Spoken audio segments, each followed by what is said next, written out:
İsrail askerlerinin elleri tetikte. Gerçi 7 Ekim'den bu yana o eller o tetikten kalkmadı. Gazze'nin en güneyindeki Refah kara saldırısını başlatmak için savaş kabinesinden gelecek onayı bekliyorlar askerler. Mısır ise ateşkes ve rehine takası anlaşmasına varılması için devreye girdi.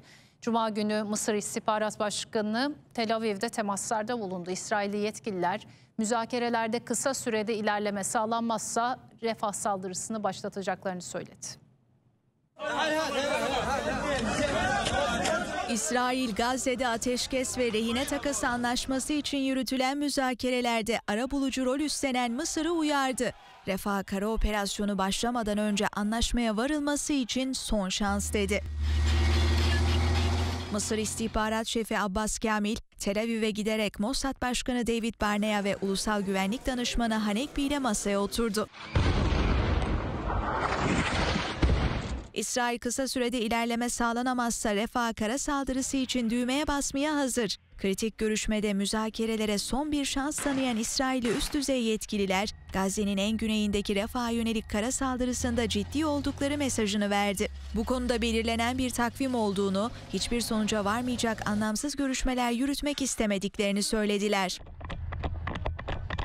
Hamas'ın üst düzey siyasi yetkilisi Halil El-Hayya ise sundukları son ateşkes önerisine İsrail'in verdiği resmi cevabı aldıklarını, bunu inceledikten sonra yanıt vereceklerini açıkladı. Anlaşmaya varmak istediklerini ancak İsrail'in zorluk çıkardığını söyledi.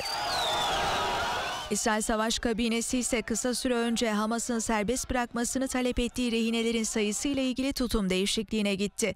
Öneri 6 haftalık ateşkes karşılığında Hamas'ın tuttuğu 40 rehinenin ve İsrail hapishanelerindeki yaklaşık 900 Filistinli mahkumun serbest bırakılmasını içeriyordu. Buna göre 40 İsrailli rehine kadınlardan, 50 yaş üzerinde ve sağlık durumu kötü olan erkeklerden oluşacaktı. Ancak Hamas bu kritere uygun olan yalnızca 20 rehine bulunduğunu açıkladı. Bunun üzerine İsrailli yetkililer 33 rehinenin serbest bırakılmasını kabul etti. İsrail ordusu bu hafta Refah operasyonu için tüm hazırlıkların tamamlandığını ve savaş kabinesinden gelecek onayın beklendiğini duyurmuştu.